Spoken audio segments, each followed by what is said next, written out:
juga di Instagram. Jadi belum rezeki banget sih, tapi udah gue laporan ke Marquis kemarin ini. Dia bilang, wah sayang banget ya kok nggak kontennya bagus tuh, kok bisa minta testimoni dari Zion. So belum beruntung, but it's okay. And once again guys, thank you so much untuk supportnya, untuk nonton Timeout setiap harinya. Sudah nonton Timeout hari ini, please jangan lupa kasih like guys, kasih like dulu sudah nonton Timeout hari ini. Dan ya, thank you so much once again. Dan sekarang kita langsung masuk ke comment of the day. Comment of the day datangnya dari Muhammad Diaz. Tim NBA kalau recruit Bolden dapat center bonus followers. Asli langsung diserbu tim tersebut pastinya, karena kemarin aja gue lihat di Staros 9 dapat track MVP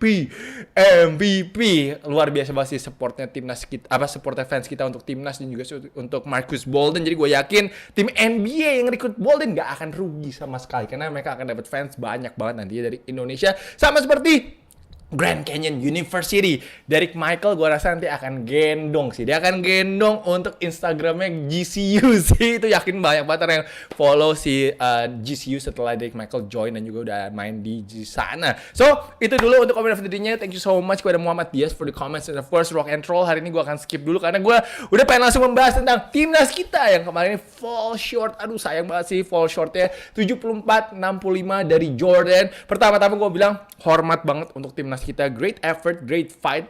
Mereka show a lot of hearts menurut gue di kuarter keempat. Gue pun jujur udah seneng banget sih, karena kita at least punya a shot, punya a chance untuk bisa memenangkan game kemarin itu. Dan itu menurut gue that's all we need, man. Kita melawan tim yang ranking 39 dunia. Kita masih di ranking 90-an ya kayaknya ya. Tapi menurut gue itu udah bagus banget. Kita udah punya chance untuk at least bisa menang. Shout out to all the fans though. Gila sih kemarin ini setelah Abraham layup di kuarter keempat, itu sisa 7 menit tuh tinggal 3 poin. Bah, gila. Istora Senayan pecah kemarin ini suasana. Gua yang nonton lewat live stream aja itu merinding kemarin ini ngeliat. Gue gak kebayang yang ada di lapangan langsung sih. Atmosfernya luar biasa banget. Tapi sayangnya memang kita kena 13-2 run di kuarter keempat. Di kuarter ketiga kemarin ini, di awal kuarter ketiga. That kinda cost us the game menurut gue. Mereka tidak fokus pas keluar dari locker room. Tapi jujur, di kuarter ketiga itu ada satu hal yang bikin gue kecewa banget, yaitu mereka nggak run plays for Derek Michael. Gue tahu memang ini lebih gampang untuk gue ngomong daripada untuk eksekusinya di lapangan, I know that. Tapi ngeliat Derek kemarin amazing half, gila step back 3 pointnya pede banget, dia bounce back. Itu adalah yang gue harapkan juga, seperti di timeout sebelumnya gue bilang we need a breakout game from Derek, and he gave it to us in the first half. Sebenarnya dia mencetak 17 poin in the first half. Gila sih, he was the top scorer. Dia gendong kita in the first half. Tapi di kuarter ketiga dia baru nembak pertama itu setelah 5 menit 20 detik kok nggak salah. Kuarter itu jalan. Menurut gue, that cannot happen. Harusnya dari awal itu Coach Milos itu udah gambar play, ataupun di halftime itu ditulis tuh, awal-awal kasih bolanya ke Derek, atau at least get some shot, set something up at least for Derek and get him, kayak ngetes aja sih Derek masih on fire atau enggak sih di kuarter ketiga, apakah masih masuk atau enggak tembakannya. Jadi menurut gua sayang banget. At least the other option is to get Bolden going, dan we did not do both menurut gua kemarin ini. Pas lagi di kuarter 3, di awal kuarter 3, just mind blowing aja sih untuk gue nggak ngelihat Derek nggak nembak di 5 menit pertama di kuarter ketiga. But still an amazing game from Derek Michael. Tapi gue tadinya expect bahwa guard kita tuh bisa set up Derek sih, karena Derek on fire banget. Dia 6 for 8, seingat gue 6 for 8 in the first half, dan dia hanya selesai dengan 7 for 11, which is dia cuma 3 kali nembak in the second half. Gue harus tarik nafas dulu sih untuk itu sih. Harus tarik nafas dulu, mungkin harus minum airnya tapi jauh nih.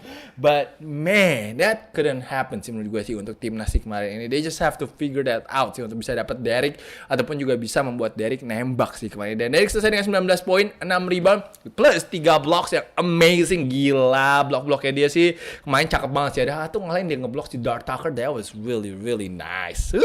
Dan dia pun juga langsung dapat pujian dari Ray Parks and of course Tardy Rafaela. Ini pemain-pemain Filipina pun support pemain kita. This is amazing to see menurut gue, dimana juga Tardy bilang Derek gonna go to the NBA, man. We're gonna see him in the league real soon. So that's a lot of love though. A lot of love from Tardy Rafaela. Dan di 6 menit terakhir ya, walaupun emang si Jordan itu udah mulai kekejar dan juga Istora udah mulai gila berisik banget, Tapi mentalnya mereka sih, mental Jordan luar biasa lah. Gue harus akuin mental Jordan, mereka nggak panik, men. Mereka nggak panik, mereka tenang banget. Eksekusi offense-nya mereka benar-benar udah teruji banget sih, nggak kena intimidasi dari fans kita. Nomor 1 dong.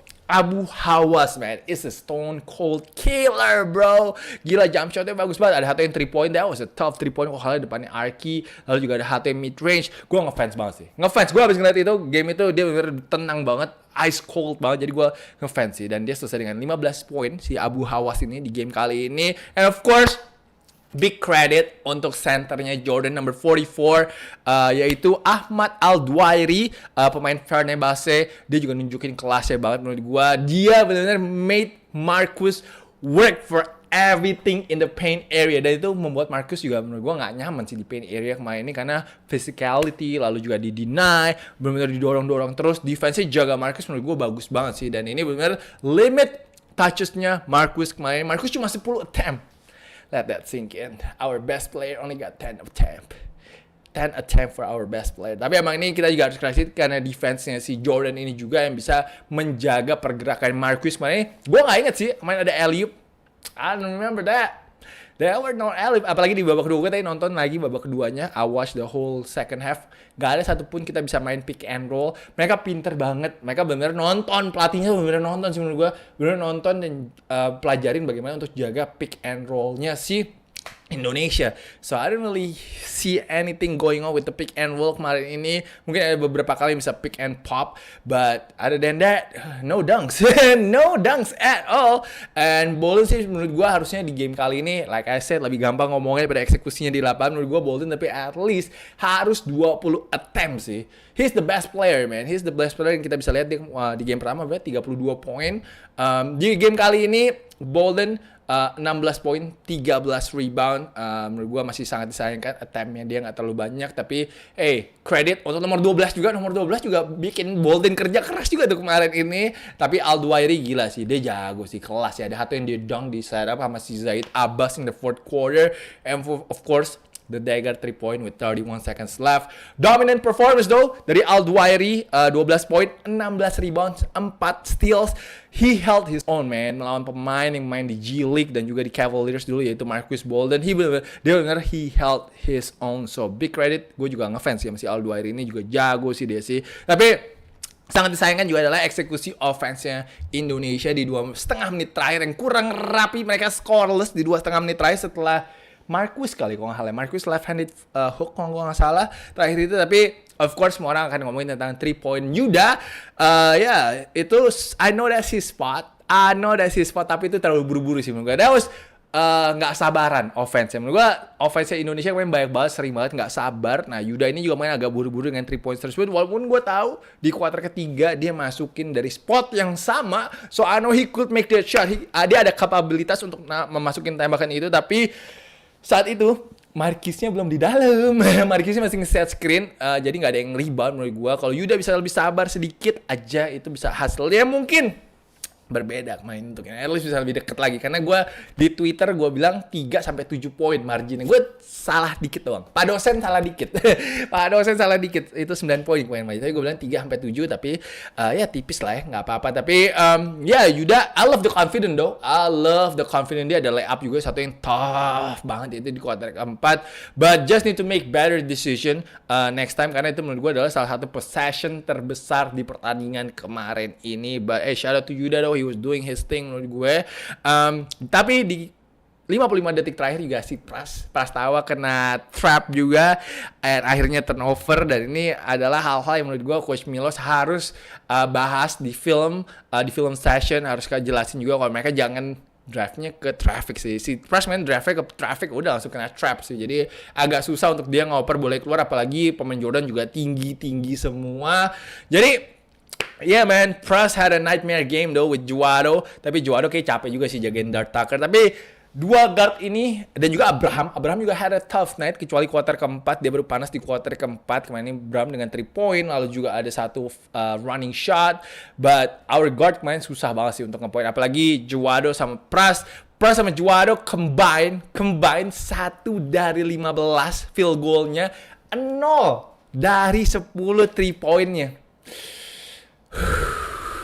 That's gonna be tough for us to win though. Kalau dua pemain utama kita juga atau salah satu scorer utama kita, dua scorer utama kita nembaknya seperti ini. Jadi tough night. Gue belum pernah lihat Joado nyetak 0 points. I think this is my first time lihat Joado 0 points. Jadi hopefully dia gonna bounce back. Tapi memang Joado menurut gue juga energinya main terkuras banget sih untuk jaga Dart Tucker.